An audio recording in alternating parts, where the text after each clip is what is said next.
नमस्कार और सक्षम न्यूज नेटवर्क के खास कार्यक्रम विश्व खबरों में आप सभी का स्वागत है। पड़ोसी देशों को भरमाकर भारत के खिलाफ माहौल बनाने के लिए प्रयासरत चीन को जबरदस्त झटका लगा है, क्योंकि भारत के विदेश मंत्री एस जयशंकर ने अपनी हालिया श्रीलंका और मालदीव्स की यात्रा के दौरान चीन की रणनीतियों को जहां विफल किया, वहीं वह पड़ोसी देशों का दिल जीतने में भी सफल रहे।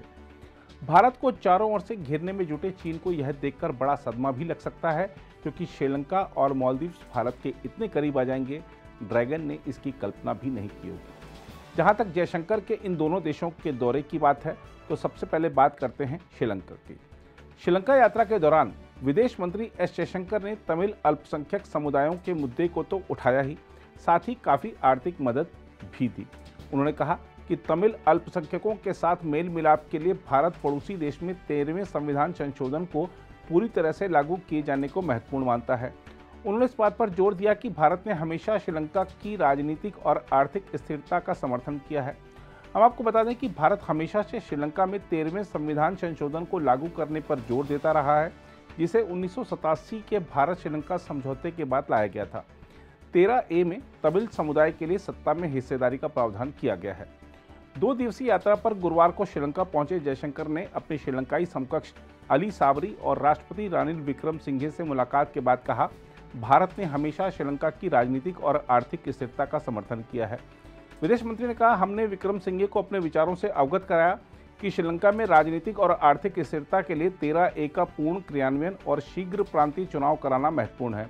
उन्होंने कहा कि मेल मिलाप की दिशा में टिकाऊ प्रयास श्रीलंका के सभी वर्गों के हित में है। जयशंकर ने बताया कि राष्ट्रपति विक्रमसिंघे ने उन्हें राजनीतिक स्थितियों के बारे में जानकारी दी। गौरतलब है कि श्रीलंका के राष्ट्रपति विक्रमसिंघे ने गुरुवार को मेल मिलाप और सह अस्तित्व का आह्वान करते हुए कहा था कि उनकी सरकार ने श्रीलंकाई तमिलों को साथ लेकर वार्ता प्रक्रिया शुरू की है और उनकी समस्याओं को समझती है। इसके अलावा विदेश मंत्री जयशंकर ने गंभीर वित्तीय संकट का सामना कर रही श्रीलंका के साथ एकजुटता व्यक्त करते हुए कहा कि श्रीलंका की अर्थव्यवस्था में विशेष रूप से ऊर्जा, पर्यटन और बुनियादी ढांचा के क्षेत्रों में भारत अधिक निवेश को प्रोत्साहित करेगा। उन्होंने शुक्रवार सुबह श्रीलंका के राष्ट्रपति रानिल विक्रमसिंघे से मुलाकात के बाद ट्वीट किया, राष्ट्रपति रानिल विक्रमसिंघे से आज सुबह मुलाकात की, इस बात को रेखांकित किया कि श्रीलंका में मेरा आना प्रधानमंत्री नरेंद्र मोदी की पड़ोस प्रथम प्रतिबद्धता का प्रमाण है। उन्होंने कहा कि कोलंबो जाने का मेरा पहला मकसद इन कठिन पलों में श्रीलंका के साथ भारत की एकजुटता व्यक्त करना है। जयशंकर ने कहा कि भारत ने तय किया है कि वह दूसरों का इंतजार नहीं करेगा, बल्कि उसे जो उचित लगेगा वैसा करेगा। उन्होंने कहा, हमने अंतर्राष्ट्रीय मुद्रा कोष को वित्तीय आश्वासन दिया है ताकि श्रीलंका को आगे बढ़ने में मदद मिल सके। विदेश मंत्री ने कहा कि हमें उम्मीद है कि इससे न केवल श्रीलंका की स्थिति मजबूत होगी, बल्कि यह भी सुनिश्चित होगा कि सभी द्विपक्षीय ऋणदाताओं के साथ समान व्यवहार हो। हम आपको बता दें कि श्रीलंका अभी गंभीर आर्थिक संकट की स्थिति का सामना कर रहा है और कर्ज पुनर्गठन को लेकर वह भारत से सहयोग को लेकर आशान्वित है। श्रीलंका IMF से $2.9 अरब का ऋण हासिल करने के लिए प्रयासरत है। वह चीन, जापान और भारत जैसे प्रमुख कर्जदाताओं से वित्तीय आश्वासन हासिल करने की कोशिश कर रहा है, क्योंकि IMF ने राहत पैकेज को रोक दिया है और वह श्रीलंका के प्रमुख कर्जदाताओं से वित्तीय आश्वासन चाहता है। 2 दिवसीय यात्रा पर गुरुवार को श्रीलंका पहुंचे जयशंकर ने अपने श्रीलंकाई समकक्ष अली साबरी और राष्ट्रपति रानिल विक्रमसिंघे सहित शीर्ष नेताओं से मुलाकात की। श्रीलंका के विदेश मंत्री साबरी ने ट्वीट किया, भारत के विदेश मंत्री एस जयशंकर का कोलंबो में स्वागत करके सम्मानित महसूस कर रहा हूं। पिछले वर्ष $3.9 अरब की ऋण सुविधा दिए जाने और कर्ज के पुनर्गठन का IMF को आश्वासन देने के लिए मैं उनका आभार व्यक्त करता हूं।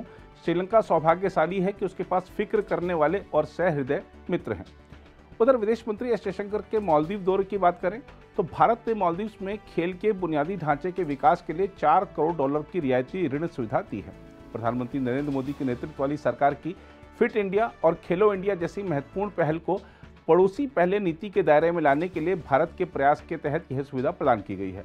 जयशंकर ने शावियानी फोकेदू में एक सामुदायिक परियोजना का उद्घाटन भी किया।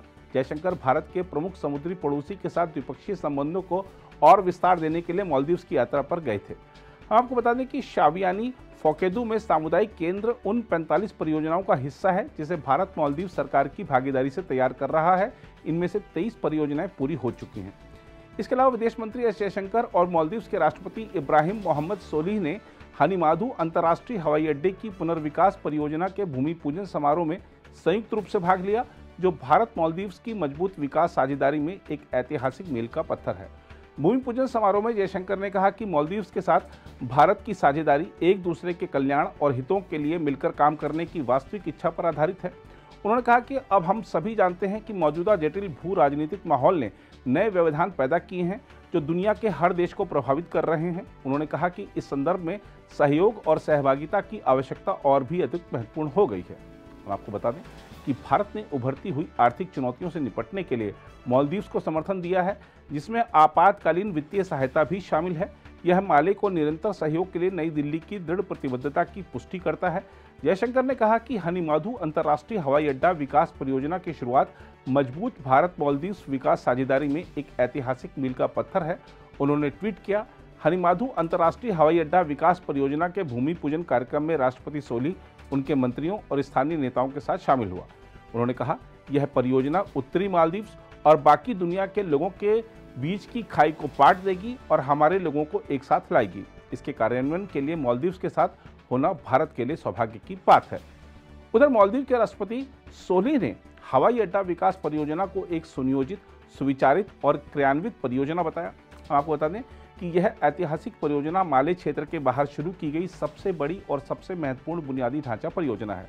सोलिह ने कहा कि एग्जिम बैंक ऑफ इंडिया से MVR 2.1 अरब के ऋण के माध्यम से वित्त पोषित इस परियोजना का अनुबंध भारत स्थित फर्म GMC प्रोजेक्ट से किया गया है। राष्ट्रपति सोलिह ने कहा कि परियोजना के पूरा होने पर उत्तरी क्षेत्र में आर्थिक प्रगति देखने को मिलेगी, क्योंकि इससे गेस्ट हाउस और शहर के होटलों सहित पर्यटन सुविधाओं में वृद्धि होगी। उत्तरी प्रवाल द्वीपों में रोजगार सृजन को बढ़ावा मिलेगा तथा यह क्षेत्र एक आर्थिक केंद्र में बदलेगा। जयशंकर ने साथ ही कहा कि भारत और मालदीव्स अच्छे पड़ोसी व मजबूत साझेदार हैं और दोनों देशों पर क्षेत्रीय शांति और सुरक्षा की साझा जिम्मेदारी है। जयशंकर ने मालदीव्स के विदेश मंत्री अब्दुल्ला शाहिद के साथ फलदायी चर्चा के बाद यह बात कही। जयशंकर ने कहा, हमारा इरादा है कि छोटे देशों की चिंताओं को G20 में हमारे माध्यम से आवाज मिले। उन्होंने कहा कि मैं यह रेखांकित करना चाहता हूं कि हम बहुपक्षीय सहयोग को गहराई से महत्व देते हैं। हम आपको यह भी बता दें कि जयशंकर ने द्विपक्षीय सहयोग को मजबूत करने के लिए विभिन्न क्षेत्रों से जुड़े कई समझौतों पर हस्ताक्षर भी किए। उच्च प्रभाव सामुदायिक विकास परियोजना के लिए 10 करोड़ मालदीव रुपया की अतिरिक्त अनुदान सहायता को लेकर भी समझौता ज्ञापन पर हस्ताक्षर किए गए। इस अनुदान सहायता के जरिए देश भर में कई सामाजिक आर्थिक विकास परियोजनाओं का कार्यान्वयन किया जाएगा। अन्य समझौतों में मालदीव राष्ट्रीय विश्वविद्यालय और कोच्चि विज्ञान और तकनीकी विश्वविद्यालय के बीच अकादमिक सहयोग शामिल है।